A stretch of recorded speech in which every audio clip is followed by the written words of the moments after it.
Muaz and moms cooking চ্যানেলে আপনাদের সবাইকে স্বাগত। প্রতিবারের মতো আবারও খুবই সাধারণ আর ছোট্ট একটা ভিডিও নিয়ে আপনাদের কাছে চলে এসেছি। আসসালামু আলাইকুম বন্ধুরা, আশা করছি সবাই অনেক ভালো আছেন। আমি জাকিয়া সুলতানা পাঁচবিবি থেকে বলছি। তো আজকে আমি এখানে খাসির ভুঁড়ি পরিষ্কার করছি। আজকে আমার সকালবেলা ঘুম থেকে উঠে দেখেছি বাজার দিয়ে রান্নাঘরটা ভরা। শুক্রবার দিন পাঁচবিবিতে হাটবার, আর এই হাটবারে সকালবেলা পাইকারি হাট প্রতিদিনই বসে, তো হাটবারে আরও বেশি হয় সব কিছুর সমাগম। মাত্র 200 টাকা দিয়ে খাসির এই ভুঁড়িটা নিয়ে এসেছে। বেশ বড় সাইজের একটা ভুঁড়ি ছিল, আর আমি বরাবরই গরম পানি করে ভুঁড়িটা পরিষ্কার করতেই পছন্দ করি। এটাই আমার কাছে সবচাইতে ভালো উপায় মনে হয়, আর এইভাবে পরিষ্কার করলে খুবই টেস্ট হয় খেতে। তো আমি গরম পানিতে দিয়ে, খুব বেশি কিন্তু দেরি করা যাবে না, দিয়ে কিছুক্ষণ পরই তুলে নিতে হবে।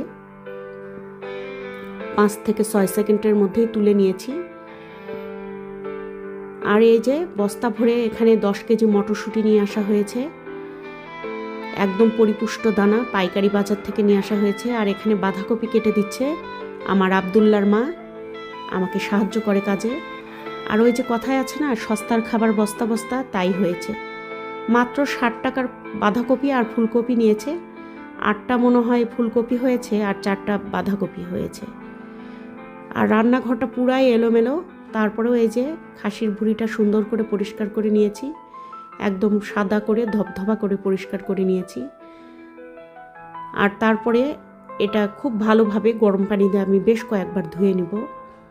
তো বন্ধুরা, এতক্ষণও যারা ভিডিওর সঙ্গেই আছেন আমার, দয়া করে একটি লাইক দিয়ে ভিডিওটি কন্টিনিউ করবেন। আর চ্যানেলটি নতুন ভিজিট করে থাকলে সাবস্ক্রাইব করে পাশে থাকা বেল আইকনটি বাজিয়ে অল অপশনে একটা ক্লিক দিয়ে দিতে পারেন। এতে করে আমার সকল ভিডিও আপনার কাছে আগে ভাগেই পৌঁছে যাবে। আর ভুঁড়িটা আমি এইরকম করে পরিষ্কার করে নিচ্ছি, যে নাড়ি যেটাকে বলে, তো সেটা চিড়ে নেওয়া হয়েছে চাকুর সাহায্যে। আর তারপরে এরকম করে সুন্দর করে ঘষে ঘষে ডালাই করে পরিষ্কার করে নিয়েছি, যেরকম করে মাছ ধুয়ে পরিষ্কার করে আর কি। খুবই সাদা হয় এতে, আর যে পিচ্ছিল পদার্থটা থাকে ভুঁড়ির সঙ্গে সেটাও উঠে যায়। আর পেছন সাইড থেকে যে সবুজ সবুজের মতো অংশগুলো হয়ে গিয়েছিল, তেলের সঙ্গে লেগেছিল, সেগুলো নখের সাহায্যে টেনে টেনে তুলে ফেলেছি। আর এই যে সবশেষে খুবই ভালোভাবে ফাইনালি ক্লিন করে নিচ্ছি।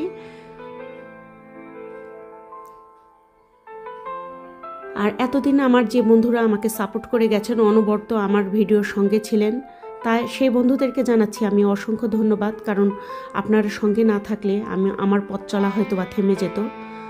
তাই বন্ধুরা, আপনাদের জন্য অনেক অনেক দোয়া আর ভালোবাসা। সবাই ভালো থাকবেন। আর এই যে দেখতেই পাচ্ছেন, এখানে আমি ভুঁড়িটা খুব ভালোভাবে গরম পানি দিয়ে পরিষ্কার করে নিয়েছি, ঠান্ডা পানি দিয়ে পরিষ্কার করে নিয়েছি।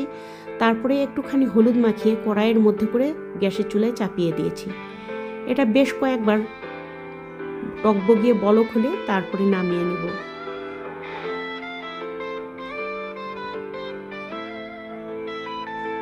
আর এখন গ্যাসের চুলাটা অফ করে দিয়েছি।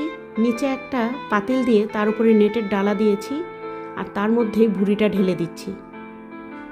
গরম ভুঁড়িটা ঢেলে দিলে হবে কি, নিচে যে পানিটা পড়লো সেখানে তেল গলে গলে একটা রুটির মতো আবরণ হবে। সেটা চাইলে আপনি নিতেও পারেন, চাইলে ফেলেও দিতে পারেন, তবে আমি নেই, সেই জন্য পাতিলে এইভাবে ঢেলে নিলাম। আর এই যে ভুঁড়িটা উপর থেকে গেল, এটা ড্রাই হয়ে গেলে ছোট ছোট করে কেটে নেব। তো বন্ধুরা, এই ছিল আজকের ভিডিও। সবাই ভালো থাকবেন, বিদায় নিচ্ছি। আল্লাহ হাফেজ।